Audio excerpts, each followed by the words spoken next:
जय श्री कृष्ण। श्रीमद् भगवद गीता नम्र निवेदन। गीता में भक्ति।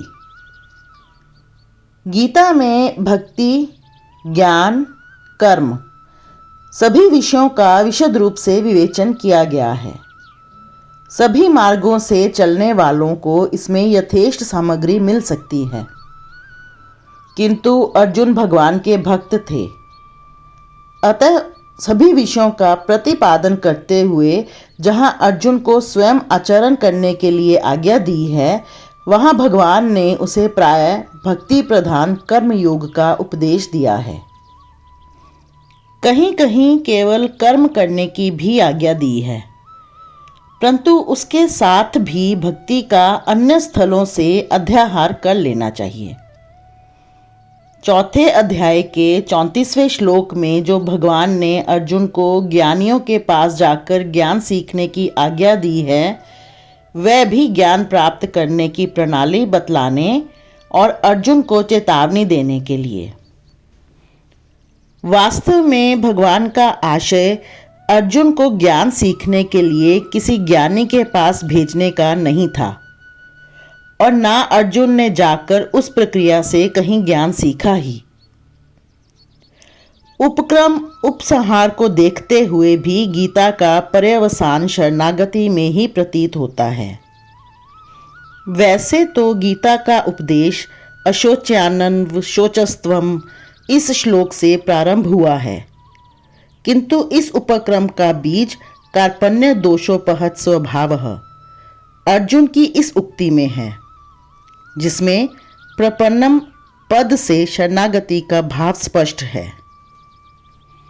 इसीलिए सर्वधर्मान परित्यज्य इस श्लोक से भगवान ने शरणागति में ही अपने उपदेश का उपसंहार भी किया है। गीता का ऐसा कोई भी अध्याय नहीं है जिसमें कहीं ना कहीं भक्ति का प्रसंग ना आया हो।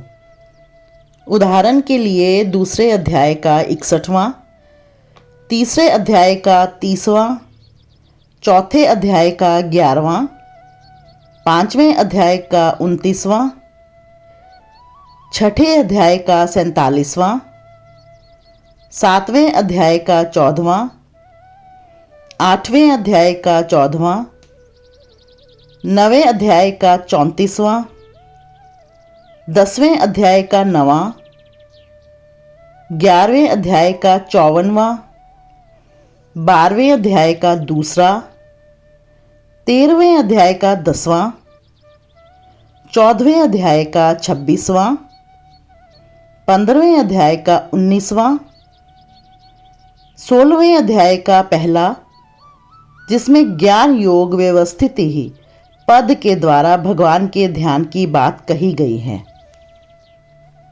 17वें अध्याय का 27वां और 18वें अध्याय का 66वां श्लोक देखना चाहिए। इस प्रकार प्रत्येक अध्याय में भक्ति का प्रसंग आया है। 7वें से लेकर 12वें अध्याय तक में तो भक्ति योग का प्रकरण भरा पड़ा है। इसीलिए इन 6 अध्यायों को भक्ति प्रधान माना गया है। यहाँ उदाहरण के लिए प्रत्येक अध्याय के एक एक श्लोक की ही संख्या दी गई है। इसी प्रकार ज्ञान परक श्लोक भी बहुत से अध्यायों में मिलते हैं।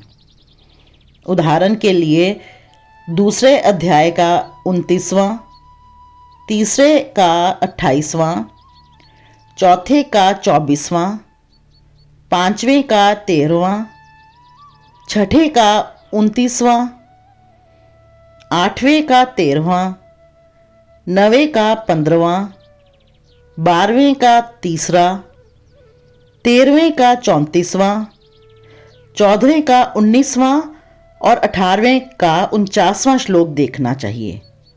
इनमें भी दूसरे, 5वें, 13वें, 14वें और 18वें अध्यायों में ज्ञान परक श्लोक बहुत अधिक मिलते हैं। गीता में जिस प्रकार भक्ति और ज्ञान का रहस्य अच्छी तरह से खोला गया है, उसी प्रकार कर्मों का रहस्य भी भली भांति खोला गया है। दूसरे अध्याय के 39वें से 53वें श्लोक तक, तीसरे अध्याय के चौथे श्लोक से 35वें श्लोक तक, चौथे अध्याय के 13वें से 32वें श्लोक तक, 5वें अध्याय के दूसरे श्लोक से 7वें श्लोक तक तथा छठे अध्याय के पहले श्लोक से चौथे श्लोक तक कर्मों का रहस्य पूर्ण रूप से भरा हुआ है। इनमें भी दूसरे अध्याय के 47वें तथा चौथे के 16वें से 18वें तक में कर्मों के रहस्य का विशेष रूप से विवेचन हुआ है। इसके सिवा अन्य अध्यायों में भी कर्मों का वर्णन है। इससे ये विदित होता है कि गीता में केवल भक्ति का ही वर्णन नहीं है, ज्ञान, कर्म और भक्ति तीनों का ही सम्यक्तया प्रतिपादन हुआ है। जय श्री कृष्ण।